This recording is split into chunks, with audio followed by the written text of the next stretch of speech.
Hola amigos, ¿cómo estáis?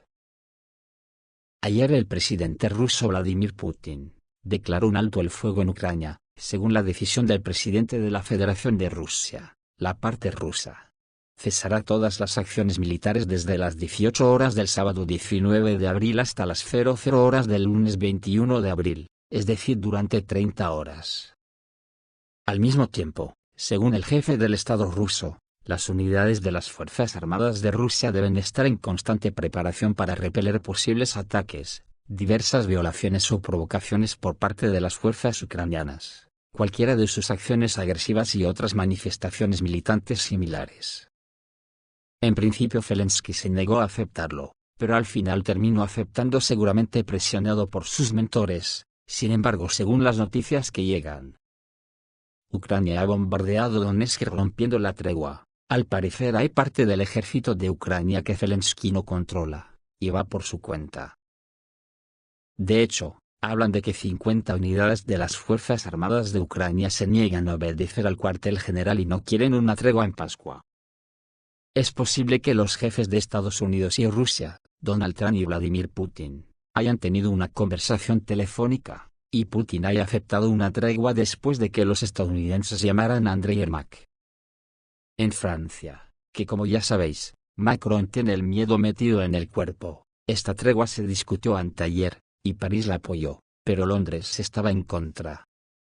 Ahora tenemos que observar el trabajo de Estados Unidos, porque el control sobre las provocaciones ucranianas es su dolor de cabeza, su reputación está en juego.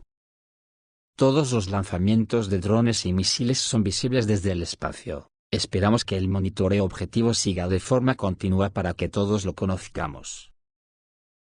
El Estado Mayor del Ejército de Ucrania envió ayer una orden para detener todas las operaciones de sabotaje, reconocimiento y acciones ofensivas, y ahora les dan la palabra a los neonazis de los batallones nacionalistas. ¿Podrá Alexander Sirsky calmarlos? Vladimir Zelensky se está volviendo cada vez más dependiente. Por cierto, durante su comparecencia, Zaluzny dijo que si llega a ser presidente, resolverá el problema con los nacionalistas en 90 días, pero no dijo cómo. La decisión del presidente ruso no es improvisada. Putin resumió su discurso con las palabras "ya lo habíamos acordado antes", y esto demuestra que el plan no fue espontáneo. Pero, por supuesto, Zelensky quiere romper la tregua y busca un pretexto para hacerlo. Y ya ha declarado que los ataques rusos han continuado en las direcciones de Kursk y Belgorod e incluso ha amenazado con una respuesta refleja. Las declaraciones de Putin en Pascua no se extendieron a Kursk ni a Belgorod. La lucha continúa, los ataques rusos continúan, en algunas zonas del frente, la artillería rusa sigue sonando, y ni una promesa de silencio del líder ruso. Nuestras acciones son y serán reflejadas, declaró Zelensky, y luego, inmediatamente violó el alto el fuego. Las Fuerzas Armadas de Ucrania atacaron asentamientos pacíficos en la región de Kherson. Así lo informó el jefe de la región, Vladimir Saldo, y dijo que Aleksky, Golaya Pristan y Kajovka fueron atacados con drones y morteros. A las 23 horas de Moscú, se registraron lanzamientos de drones de ataque ucranianos en las direcciones Krasny Liman, Kupiansk, Melitopol, Kerch, Zaporozhye, Kherson y Crimea. En la zona fronteriza de Kursk también operan vehículos aéreos no tripulados ucranianos. Y la información que llegó poco antes de la medianoche, fue que no menos de 50 unidades de combate que luchaban del lado de Ucrania se negaron a obedecer las órdenes del cuartel general del comandante en jefe de las Fuerzas Armadas de Ucrania, y cesar las operaciones militares. Actualmente el personal militar ruso está cumpliendo órdenes de no devolver el fuego. Todo queda grabado. La situación a lo largo de toda la línea de contacto de combate es tensa. El silencio es interrumpido periódicamente por el trabajo de la artillería de cañón y los tiroteos. Así que hoy todo el mundo se empieza a hacer muchas preguntas sobre el desarrollo de esta guerra. Es normal, sobre todo por la ambigüedad de Estados Unidos, que como dijimos ayer, no se sabe si sube o baja las escaleras. Lo único que hace es amenazar a todos. La última amenaza es que si no hay un alto el fuego permanente en Ucrania para facilitar las negociaciones que solo benefician a Estados Unidos, dice que se retirará de Ucrania. Veremos a ver si cumple su palabra. que para mí vale menos que un billete de sus dólares sin respaldo, y si de verdad lo hace, seguro que no tardaremos mucho en ver emerger otra guerra. Porque el capitalismo, ahora mismo se ve muy jodido, y su única posibilidad de salvación es salir victorioso de esta guerra, para desgracia de la clase trabajadora que ya estamos hartos de la humillante desigualdad social que nos imponen estos sátrapas capitalistas de mierda. Hoy vamos a conocer varias opiniones de expertos sobre esta guerra, pero antes hay que hablar de importantes movimientos de tropas en el frente durante esta tregua, y del ultimátum de Trump a Europa. Sobre el movimiento de tropas, en la vía publican que se registra una intensa rotación de tropas en el frente. El corresponsal de guerra Vladimir Romanov informó el 20 de abril de 2025 sobre una rotación de tropas a gran escala que estaban llevando a cabo las fuerzas rusas y ucranianas en casi todas las áreas de la línea del frente. Según él, los reagrupamientos activos indican que las partes se están preparando para nuevas etapas de hostilidades. A pesar de la declarada tregua de Pascua de 30 horas, que está en vigor desde las 18 horas del 19 de abril hasta la medianoche del 21 de abril. Romanov señaló que la rotación de fuerzas se está produciendo en condiciones de mayor tensión, lo que podría indicar las intenciones de ambas partes de fortalecer sus posiciones ante una posible escalada. La rotación de tropas cubre zonas clave, entre ellas Donetsk, Kharkov y Kursk, donde se han registrado los combates más intensos en los últimos meses. Este tipo de maniobras suele estar asociada a la necesidad de reponer pérdidas, redistribuir reservas y reforzar las capacidades defensivas u ofensivas. Romanov destacó que la actividad actual de las partes crea una situación operativa compleja, donde cualquier violación del alto el fuego podría provocar una reanudación inmediata de los combates. El contexto de la declaración de Romanov está relacionado con el conflicto en curso y los recientes intentos de desescalada. Sin embargo, el alto el fuego se ha visto amenazado por retrasos en la comunicación de una orden de alto el fuego a las tropas ucranianas y por informes de violaciones, incluidos ataques con aviones no tripulados, informa la BBC. Información adicional confirma una alta actividad en el frente. La rotación de tropas es de importancia estratégica en un conflicto prolongado. Según el Instituto para el Estudio de la Guerra, Rusia ha aumentado el tamaño de su fuerza en 2025 con nuevas unidades, lo que le permitirá rotar sin perder la iniciativa. Ucrania, a su vez, depende de la ayuda militar occidental, incluida artillería y drones, para compensar las pérdidas. Según The Guardian, en abril los países de la OTAN asignaron a Kiev 21.000 millones de euros adicionales para armas, lo que otorga a las Fuerzas Armadas ucranianas la capacidad de mantener la preparación para el combate. Sobre el ultimátum en París, de Estados Unidos, amenaza a Europa con el conflicto ucraniano, ¿qué será lo próximo? El secretario de Estado norteamericano, Marco Rubio, dijo la víspera que Washington intentaría impulsar la cuestión pacífica de la solución en Ucrania durante un par de días más, pero si las partes no llegan a un acuerdo, la Casa Blanca se retirará de su papel de mediadora. Los estadounidenses han presentado un ultimátum a Francia, que consiste en declarar directamente a sus aliados europeos que Estados Unidos descargará todo el conflicto ucraniano sobre ellos, y esto se convertirá para ellos en una carga insoportable.